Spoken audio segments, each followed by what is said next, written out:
In 1980, the Tampa Bay Buccaneers played in the shadow of the most successful season of any expansion team in NFL history. Vivid memories of the 1979 division championship lingered in the minds of everyone close to the Buccaneers. It was a season full of emotion, directed toward a team whose foundation was the #1 defense in the NFL.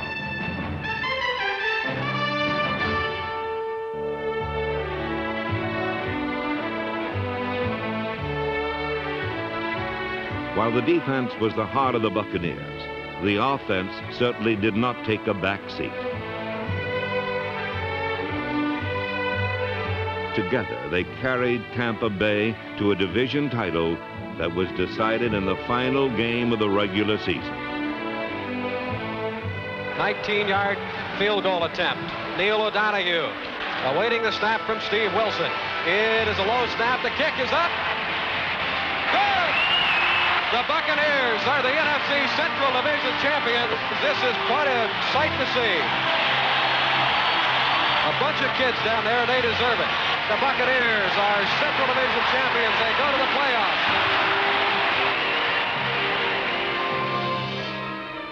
The results in 1980 were much different. The Bucs' final game against the Bears typified the kind of year it had been, as Tampa Bay experienced some of the frustration that had haunted them in their early years.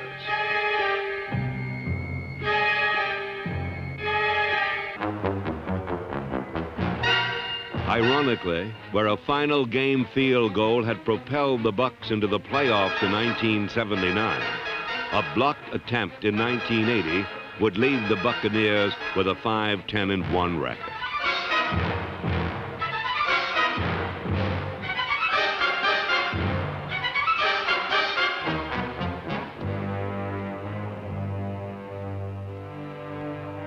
As a division championship became yesterday's news in Tampa Bay, 1980's headline story featured quarterback Doug Williams and a blossoming passing game.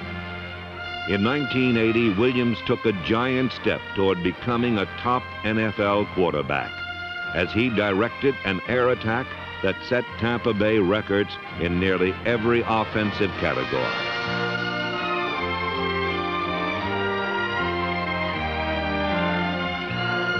Williams completed more passes for more yardage and more touchdowns in one season than any Buck quarterback ever. Despite Tampa Bay's record in 1980, the achievements of Doug Williams cannot be overshadowed. As the pass continues to become increasingly dominant in the NFL, Williams' ability to keep the Bucs in step will assure Tampa Bay of a very promising future.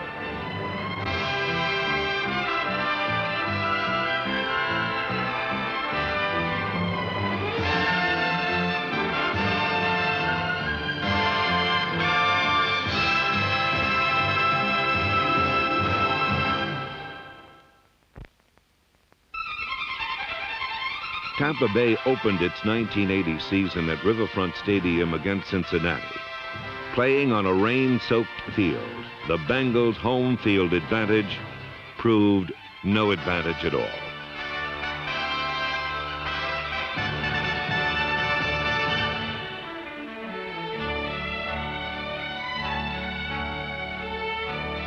Reflective of an opportunistic style evident in 1979, Tampa Bay capitalized on Bengal mistakes and scored a late fourth quarter touchdown to defeat Cincinnati 17-12.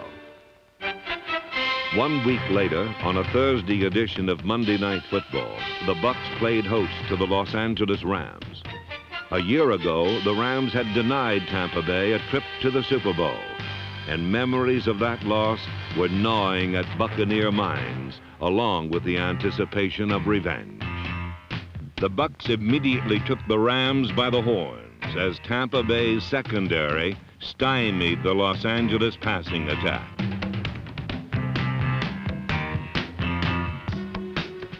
The Buccaneers intercepted 4 Vince Ferragamo passes, one setting up a late first half field goal, tying the score at 3-3.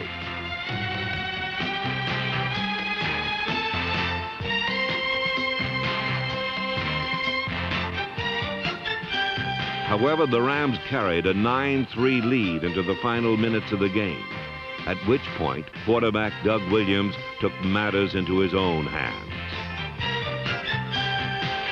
Second down play now for the Buccaneers. Rams putting on the pressure.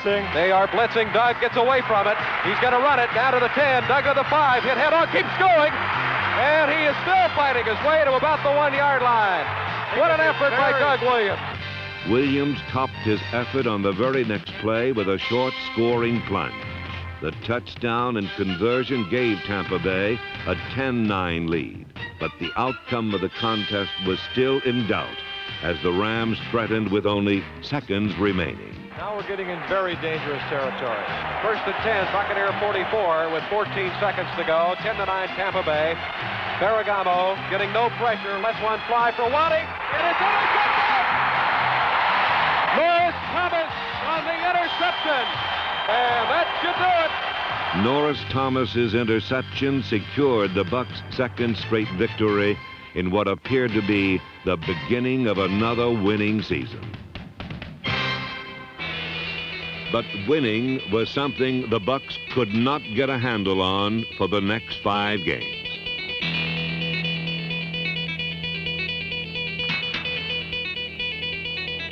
Injuries hurt the Bucs in that stretch, but Tampa Bay was also victimized by its own mistakes.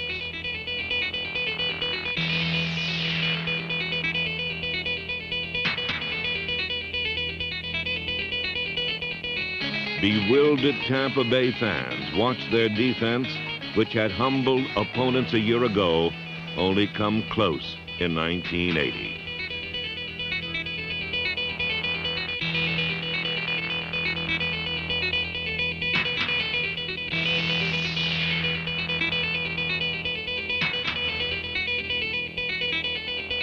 But Buck defenders could still make fans sit up and take notice with their ability to make the pads pop.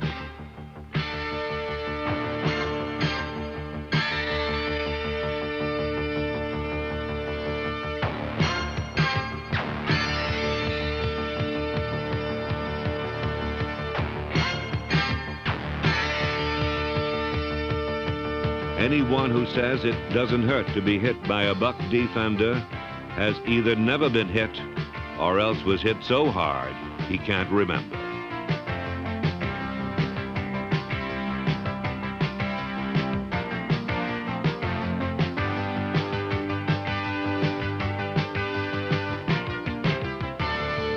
Although the Tampa Bay defense was not #1 last season, it is still a respected force in pro football, capable of the destruction of any team's offense.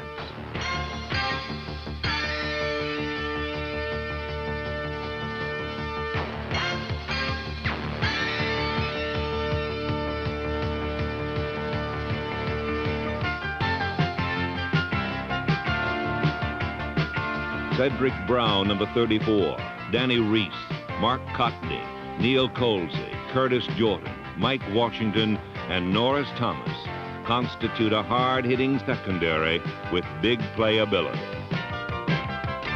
#1 draft choice, Hugh Green, joins Wood, Selman, Johnson, Brantley, Hawkins, Brown, and Pro Bowler David Lewis in a linebacking core as good as any in the division. All-Pro Leroy Selman, number 63, anchors a line of David Logan, Bill Collar, Dave Stalls, and Bruce Redford that complete a defense eager to regain its #1 ranking in 1981. Leroy Selman is one of the finest defensive players in football today, and therefore draws as many offensive linemen as opponents can spare. Constantly being double and triple teamed, number 63 often finds the private war at the line of scrimmage frustrating. You get by one guy and another one sitting there waiting for you, and You might get by him, but time you get to the quarterback, the ball is released. It might seem a little frustrating. But Leroy's frustration only intensifies his desire. You have to defeat one guy first and then go on to the next one and try to defeat him, and hopefully the quarterback has still got the ball. What separates Selman from most linemen is his proficiency in playing both the pass and the run.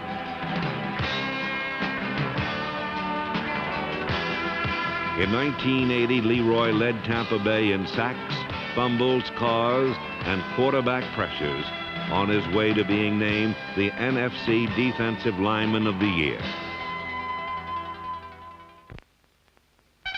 Seeking to end their winless streak, the Bucs' coast-to-coast search for a victory ended Week 8 in San Francisco.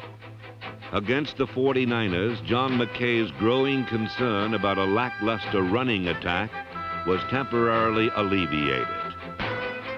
Tampa scored 3 rushing touchdowns, 2 by Jerry Eckwood, number 43, and a 3rd by Doug Williams.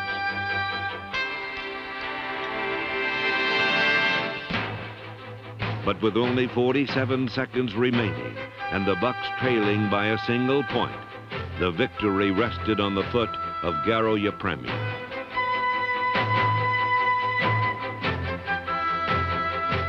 Yepremian's 30-yard field goal provided Tampa Bay with a much-needed victory as the Bucs boosted their record to 3-4-1. The following week against the Giants, the Bucs had visions of dancing their way to another win and a .500 record. This time it was Ricky Bell who kicked up his heels, gaining 130 yards and scoring 2 touchdowns. Bell's rushing performance opened up the passing game for Doug Williams.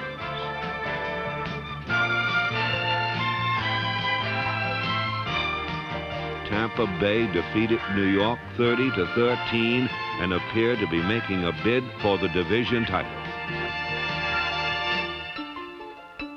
But like a pretty smile, the Buccaneers' comeback was deceiving. Tampa Bay suffered 3 straight losses to the world champion Steelers, Central Division champion Vikings, and the Detroit Lions.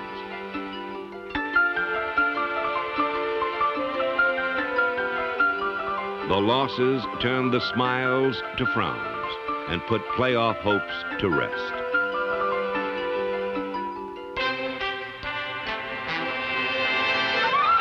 But one-loss records tell only part of the story. Against Minnesota, Doug Williams left no doubt that he is a bona fide NFL quarterback. Williams threw for 486 yards and 4 touchdowns, the best passing performance by a quarterback in 8 years. Only Y.A. Tittle, Joe Namath, and Norm Van Brocklin have thrown for more yards in a single game. Quite an accomplishment for a young man some doubted could play quarterback in the NFL.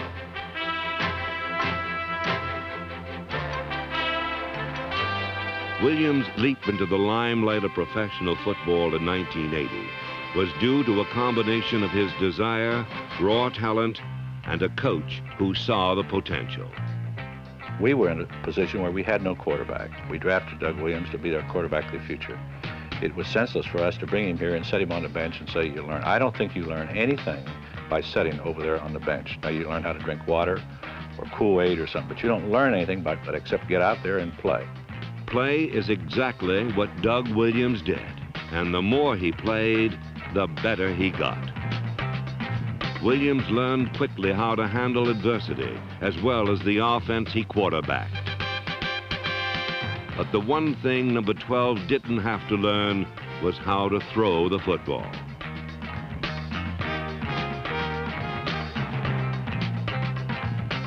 Williams is the classic competitor.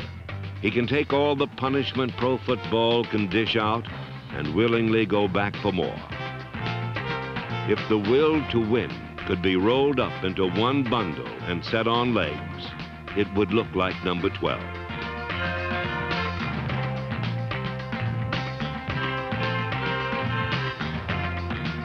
Last season, Williams also sharpened the skills necessary to achieve greatness, reading defenses and utilizing his backs as receivers.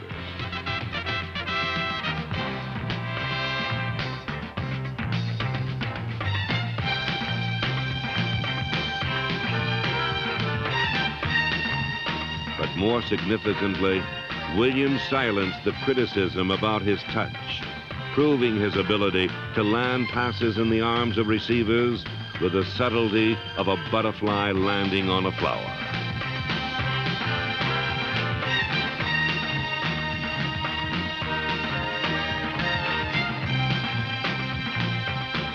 Williams became a complete quarterback in 1980, and some of the credit must go to his offensive line.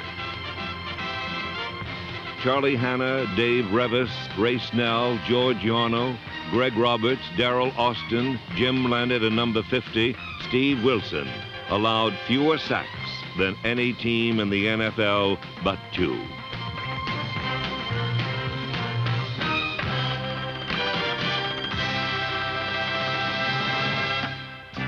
Williams' performance was also enhanced by a talented core of receivers. Rookie Kevin House, number 89, did not start until the season was half over, but he averaged over 22 yards per reception and scored 5 touchdowns.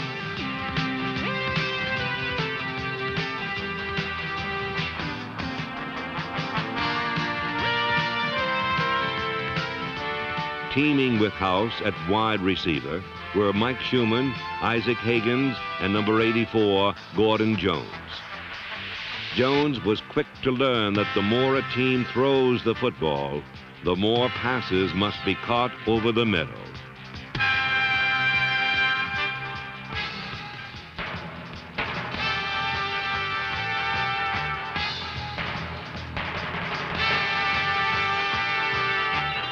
But like a seasoned boxer, Jones quickly learned to sidestep the blows.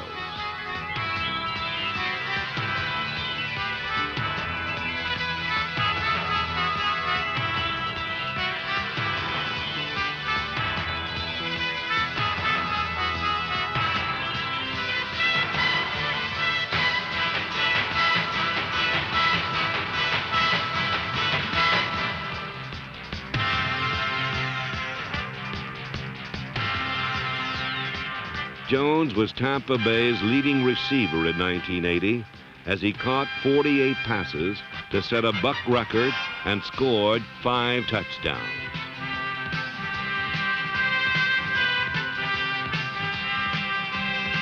While the wide receivers supplied the speed and grace, tight end Jimmy Giles supplied the muscle.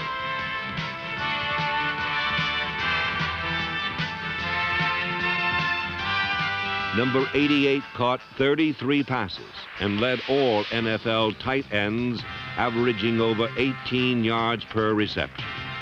Giles also became the first Buccaneer to be selected as a starter on offense in the Pro Bowl.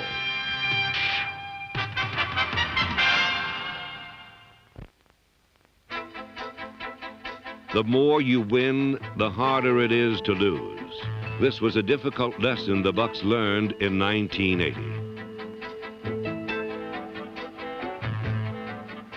But the personality of this team is determination and character. The Bucs will learn from 1980 and fight their way back to the top of the Central Division.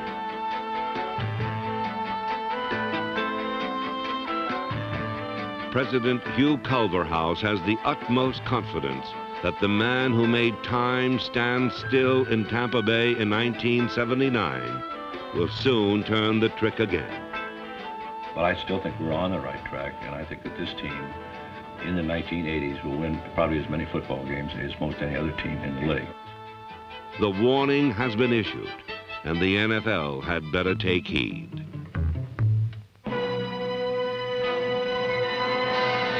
In 1981, a rededicated and hopefully healthy defense will once again make 60 minutes on a Sunday anything but fun for opposing offenses.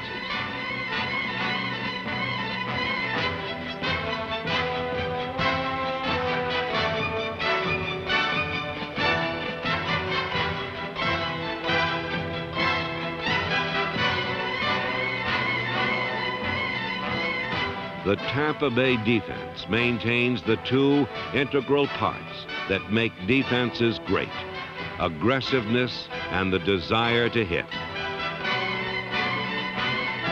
With basically the same personnel returning, the Bucs have the ability to again become the best defense in the NFL.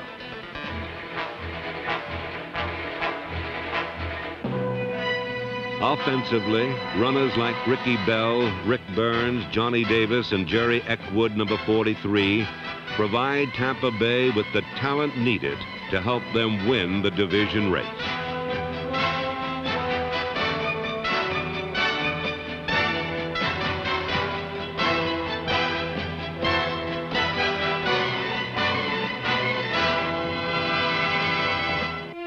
In 1981, Doug Williams will further convince the NFL that he and the Bucs passing game are a threat to any defense.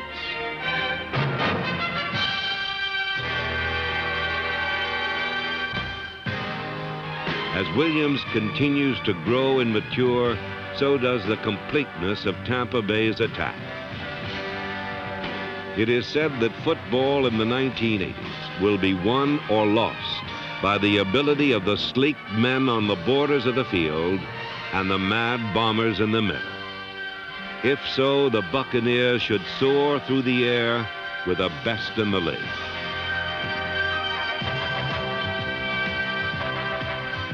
The road to success has many detours, but the Bucs have been there before, which will help them navigate the return trip.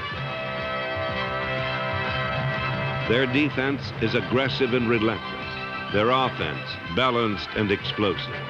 And with a lucky bounce of the football, the Tampa Bay Buccaneers will emerge from the shadows of a losing season and return into the spotlight of success.